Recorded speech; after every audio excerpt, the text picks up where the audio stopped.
बचपन के दिन कितने अच्छे थे दिन। I think being nerdy, being playful, being stress free.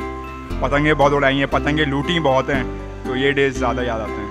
and of course थोड़ी बहुत मारपीट भी। तो बचपन में जो खेलना कूदना होता है। आज बैठे बिठाए क्यों याद आ गए। स्कूल के सामने के वो ठेले। School life, summer vacation, college का ज़माना याद आता है। Old friends, childhood fun things. बहुत मज़ा आता था स्कूल में। हमारे एक रिश्तेदार थे, उनके घर जाते थे, उनके घर से जो बेर होते थे वो तोड़ के आते थे। Freedom, tension free life. होने के अलावा सिर्फ क्रिकेट ही खेलते थे। बचपन में नादानी को मैं बहुत मिस करता हूँ। रिस्पॉन्सिबिलिटीज नहीं होती थी। रावा, बाखबर, बाशऊर, पाकिस्तान।